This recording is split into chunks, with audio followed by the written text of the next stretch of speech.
Good YouTube, Quinn Wade coming to you with that instant playoff basketball analysis on the Analysis Playground on YouTube, exclusively on there forever. And we're gonna talk about how the Denver Nuggets beat the Minnesota Timberwolves 125 to 113. Denver won the first quarter 34 to 29. They won the second quarter 26 to 22. They blew them out in the third quarter 37 to 24. And on top of that, they won the other quarters too. But they did lose that fourth quarter 38 to 28. And they won the game only by 12. So that was a good way for the Timberwolves to close out the game. They still showing you that they can play with them. They can score with them. But the Nuggets was just all over them in this game. Good ball movement, good attacking. Everybody was really flirting with each other, just understanding what they was trying to do, and the Timberwolves just didn't see nothing coming majority of the game, and it just gave them open looks and high percentage opportunities throughout the entire game. And then you gotta look at it, the Timberwolves committed way too many turnovers, and that helped them get transition opportunities, and those are the easiest shots you can get besides free throws. And the Nuggets did shoot more free throws than the Timberwolves too. But let's get into the Timberwolves first. Julius Randle, 32 minutes. He had the best game of the series for himself. And on top of that, he ended up scoring the most points on the team with 27. He went 8 of 15 from the field, 2 of 4 from 3, 9 of 11 from the free throw line. He wasn't fearing contact. He was being physical. He was attacking the right way. The jump shot also was working in this one, and you just want to see him replicate it. I don't feel like he did anything bad in this game besides foul a lot and do a lot of goofy fouls. But other than that, if he cleans that up and plays a similar game to this, and his teammates step up a little bit more in the starting lineup, they got a good chance of possibly closing out Denver in this series still. He had 9 rebounds, 6 assists. You know he's a good rebounder. They need him to rebound more. And he also has always been a guy that will kick the ball out and find guys if he can pass it to him, but he also can be a little predictable and a little sloppy with his handle. And he had 5 turnovers. He had 1 steal, 3 offensive rebounds out of the 9. It was a minus 16 and plus minus. Jaden McDaniels, he was scoring in transition, but he also went 3 of 5 from the free throw line. He went 0 of 3 from 3. He needs to make those in the next one. And he went 5 of 11 from the field. He didn't really do much damage to the Denver Nuggets offensively in this one. He did have 3 rebounds and 1 assist and a block, but he also had 4 turnovers and 5 personal fouls and had 1 offensive rebounds. Guys on Denver don't like him. They chatting with him. They pushing him. They getting in his face. They're going at him defensively. And he said a lot of stuff, and he basically wanted to smoke, and they gave it to him in this one. But like I have to say, the Timberwolves find themselves still up in the series, so we'll see if he can help the Timberwolves close out the series. Because if not, that's not a good look. He was a minus 25 and plus minus in this one though. Rudy Gobert, 29 minutes. He didn't really look to score too often, and didn't really get a lot of opportunities anyway because Denver was watching him and staying near him. He only had 3 points because he made his free throw and made a layup and went 1 of 2 from the field. He had 7 boards, 2 assists, 1 turnover, and 2 steals. No blocks this game for Gobert, but he was guarding Jokic and only had 2 personal fouls, so that was good. He also had 1 offensive rebound, was a minus 25 and plus minus. Mike Conley started and gave them 17 minutes. He did score, but he only had 4 points and went 2 of 4 from the field. He had 1 rebound and 4 assists and 1 turnover. He is a guy that can provide spacing and good decision making, so it made sense for them to go with a veteran when they're trying to close out a game. He had 2 personal fouls and was a minus 7 and plus minus. And then Sumu, you had to start him. He's one of the best performers on the roster, and he did it again with 18 points. He took good shots only and went 7 of 14 from the field, 3 of 5 from 3, and 1 of 1 from the free throw line. And he did lead the team with 38 minutes. He had 3 rebounds, 4 assists, 2 turnovers, and a steal. He also had 1 offensive rebound, 3 personal fouls, and was a minus 17 and plus minus. Jingling Joe played 3 minutes. He ended up going scoreless. He had no turnovers, no personal fouls, was a plus 6 and plus minus. Kyle Anderson, he ended up playing 15 minutes. He had 4 points. He went 2 of 4 from the field. He did have 3 rebounds and 6 assists, but he had some costly turnovers and finished with 4 of them. And it's mainly because he was trying to do a little bit too much and got caught. He had one offensive rebound, one personal foul, and a plus three and plus minus. I expect him to do a similar type of game, probably with less turnovers in the next one. And they're going to need him as a scorer and as a decision maker with guys out like DiVincenzo and Anthony Edwards, of course. And he does have good size. And Julian Phillips, 3 minutes, he ended up going scoreless because he didn't attempt no shots or free throws. He had no turnovers, no personal fouls, and was a plus six and plus minus. Behringer played 3 minutes. He ended up going 2 of 2 from the free throw line, so he scored 2 points. He did have one rebound, one turnover, and a steal. No personal fouls and was a plus six and plus minus. Nas Reed played 24 minutes. It ended up being the most on the team off the bench. He did give you 12. The problem was he was fouling a little bit too much and he got a little banged up. But other than that, he went 5 of 11 from the field, 2 of 5 from three. He did a good job of getting to the paint and finishing and spacing the floor and hitting shots from three. He had the most rebounds off the bench with 8. That always is helpful because that's something that you have to do to put yourself in position to win. 1 assist, 3 turnovers, 1 offensive rebound, 4 personal fouls, and a plus three and plus minus. Jalen Clark, 11 minutes. He missed his only shot. And then he had 1 rebound, 1 assist, no turnovers, and a block. So he still gave you something, which is better than nothing out there. He had 3 personal fouls and was a plus 13 and plus minus. Terrence Shannon Jr. was competing to the very end. He had 14 minutes played, had 15 points. He went 6 of 10 from the field, was able to get some drives to go and hit some wide open threes. He went 2 of 4 from three, 1 of 1 from the free throw line. He had 1 rebound, 1 turnover, 1 personal foul, and was a -4 and plus minus. Bones Highland played 23 minutes. He had a jump shot going to have some drives. That's all he could really give you. But it was good because he gave you 15 and went 5 of 9 from the field, 3 of 7 from three, and 2 of 2 from the free throw line. He had 1 rebound, 1 assist, 3 turnovers, and a steal. 1 offensive rebound, which was his only one. They had a personal foul. I didn't really have a problem with how they bench played. I didn't really also have too much of a problem how they starters played on the offensive end. I feel like they was just horrid defensively. They just gave up too many breakdowns. And even in one-on-one situation, Jokic and Murray was eating them up a little bit. And then other guys around him just started getting loose balls, getting open. Guys wasn't running out on guys. There was conceding baskets in the paint. There was conceding baskets on the perimeter. And it looked like they wasn't even all in and wasn't trying hard enough defensively. And the Nuggets say, you're going to give us these shots. They wide open. They good looks. We taking them. And it made sense the entire game. And that just led to them being able to do it throughout the rest of the game. And once the Timberwolves tried to take it more serious, it was a little too late because the lead was just basically insurmountable. Other than that, Cam Johnson, 36 minutes. He was one of the players getting some rebounds and spacing the floor and attacking the paint.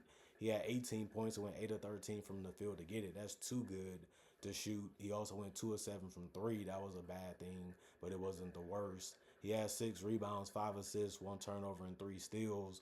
He had 2 offensive rebounds, 1 personal foul, and was a plus 24 and plus minus. Spencer Jones also got a lot of open looks. He had 37 minutes played, had 20. He went 7 of 9 from the field, only missing 2 shots. One of them was a 2-pointer, one of them was a three. He did finish 4 or 5 from three, though, and all of them was wide open. I don't know how he did that all game, but they never really found a way to stop it.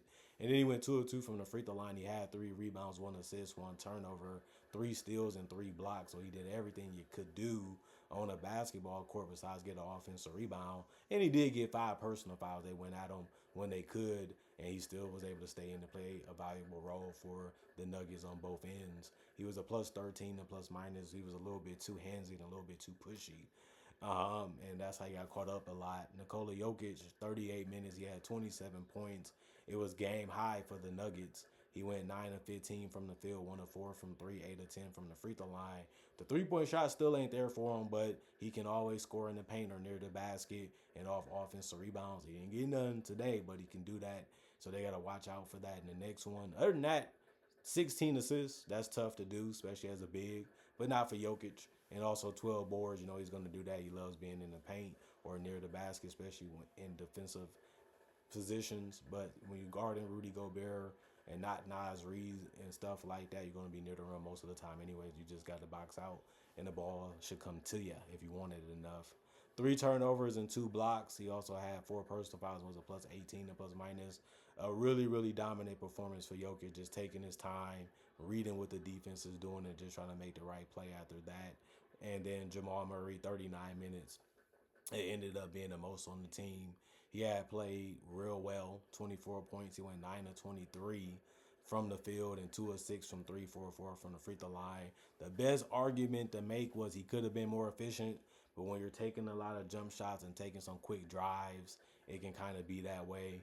He had 4 rebounds, 7 assists, 4 turnovers, and 4 steals, 2 offensive rebounds, 3 personal fouls, and was a +6 and plus minus. When you're not as athletic and you got to use your strength in space and screens to score, you got to make the best of it. Like I said, he did take the most shots on the team. They basically lived with it, and I think he's going to try to go close to that or do it again in the next game because he's one of their better decision makers and scorers. Christian Braun had a fun game. 31 minutes. He was the only starter not scoring double figures in points. He finished with 9. He went 3 of 5 from the field, 1 of 2 from 3, and 2 of 2 from the free throw line. He did have 2 rebounds, 3 assists, 1 turnover, and 3 steals.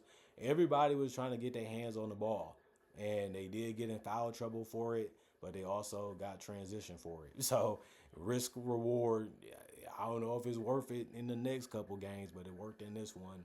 4 personal fouls and was a +18 and plus minus. Jonas Valanciunas was physical. He was bumping and rocking and knocking in the paint. He had 10 minutes played, 9 points. He went 4 of 4 from the field. He did go 1 of 2, though, from the free throw line. He got 2 boards, 1 assist, and 3 turnovers in a block. 1 offensive rebound. He had 5 personal fouls, and he did finish as a -6 and plus minus, which isn't the greatest, but he still had a good game in my opinion. And then Tim Hardaway Jr. took the wide open shots.